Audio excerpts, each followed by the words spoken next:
¿Qué dice la Organización Mundial de la Salud sobre este espinoso tema? En Perú, el representante de este ente que vela por la salud del mundo es Víctor Cruz. Él es físico, es sanmarquino y es experto en radiaciones no ionizantes. Doctor, imaginemos que esa estructura metálica que está allá es una antena de celular. ¿Me va a dar cáncer si me acerco tanto a una antena? No, es totalmente falso, porque a partir de las antenas que están en la parte alta, la máxima área de influencia es un radio de 1 metro. Para una persona que está almorzando ahí en ese chifa, está por lo menos a 10 o 15 metros de la ¿No le va a pasar nada? No le pasa ¿Es nada. garantizado eso? Claro, si no hubieran los techos, etcétera, estaría llegando un 5% de los límites máximos permisibles probablemente.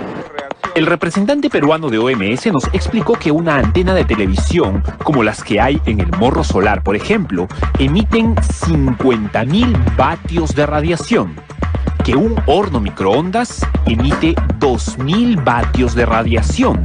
Pero escuche, según este experto, una antena de teléfonos celulares emite solo 50 vatios.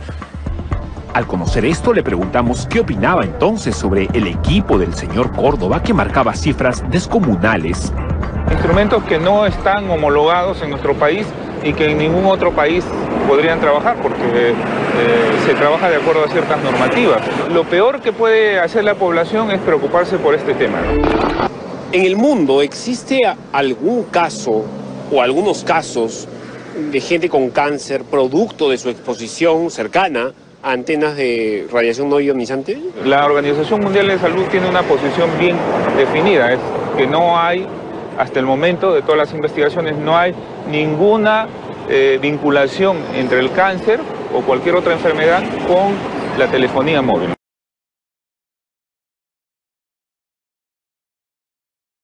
Vamos a hacer un pequeño experimento, que es la experiencia que realizó el físico danés Ørsted, que demuestra que cuando circula una corriente eléctrica por un hilo conductor, pues se origina un campo magnético. Este experimento es muy sencillo. Aquí tenemos una tabla de madera donde hemos colocado pues un alambre de precisamente los que se utilizan en telefonía, de instalación de telefonía, y vamos a colocar debajo del alambre y paralelo al mismo, vamos a colocar una brújula orientada en la orientación norte-sur, aproximadamente que sea paralela. El norte está para allá, el sur está para acá, y ahora a continuación vamos a conectar los terminales de ese cable, lo vamos a conectar a una pila de petaca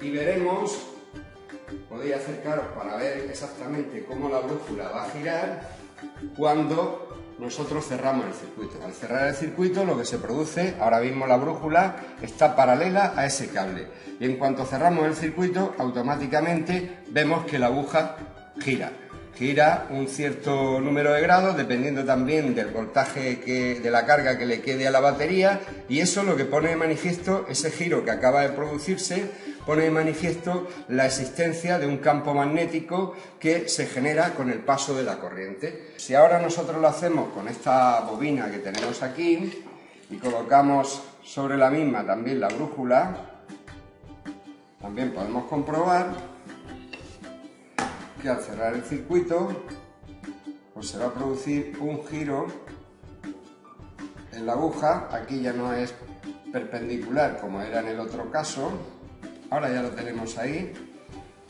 y está la aguja parada, y en cuanto cerramos el circuito, la aguja automáticamente, como veis, gira. Eso pone de manifiesto una vez más por la existencia de ese campo magnético que se genera cuando circula una corriente eléctrica por un hilo conductor. Nosotros, en los seres humanos, tenemos corrientes eléctricas, evidentemente de muy baja intensidad. Las tenemos en 2 zonas del cuerpo, precisamente en la cabeza y en el corazón. Lo que ocurre es que esas microcorrientes que hay en el corazón son muchísimo más potentes que las que hay en la cabeza.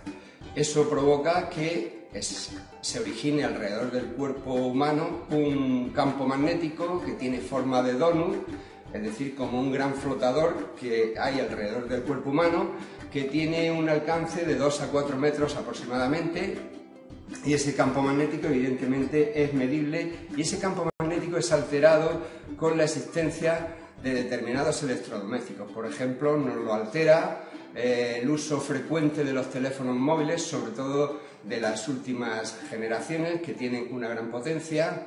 También el estar en contacto o el estar próximos a electrodomésticos que tienen mucha potencia, como pueden ser, pues yo que sé, pues frigoríficos, lavadoras, televisores, etcétera, porque eso influye y altera en ese campo magnético natural que tenemos alrededor de nuestro cuerpo. La contaminación electromagnética es un hecho. Hay numerosas investigaciones que ponen de manifiesto que la contaminación electromagnética influye en los seres vivos. En concreto, en España hay un investigador que es José Luis Bardasano, que es doctor en biología y médico, que trabaja en la Universidad de Alcalá de Henares y es especialista en bioelectromagnetismo. Tiene numerosos estudios que ponen de manifiesto que efectivamente los campos electromagnéticos generados por los electrodomésticos pues influyen en los seres vivos de manera nociva, de tal manera que sobre todo alteran la producción de melatonina. La melatonina es una sustancia, es un neurotransmisor que nos permite dormir con tranquilidad y que se genera en la glándula pineal. Pues bien, la existencia de esos campos electromagnéticos altera la producción de esa sustancia química que nos protege. Además, en esa glándula pineal también se producen numerosas sustancias que nos protegen contra los cánceres.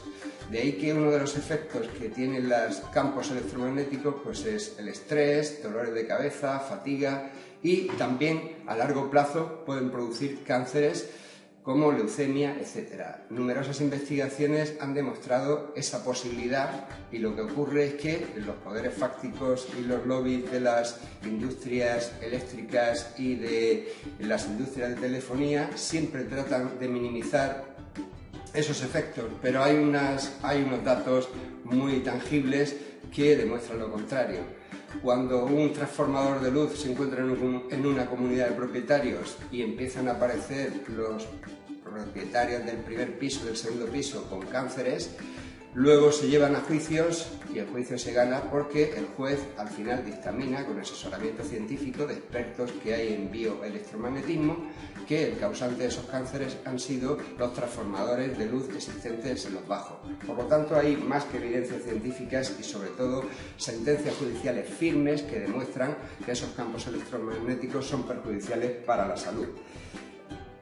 Tan es así que hoy en día pues hay una nueva enfermedad que se llama la sensibilidad múltiple a los campos electromagnéticos, y hay personas que no pueden tener en su casa ni wifi, no pueden tener ni teléfonos inalámbricos, y algunos de ellos en algunos países hay funcionando ya lo que se llaman las zonas blancas, como existen en Francia, que son zonas libres de ondas electromagnéticas para que esas personas afectadas por esa sensibilidad a las ondas electromagnéticas puedan tener un cierto grado de confort.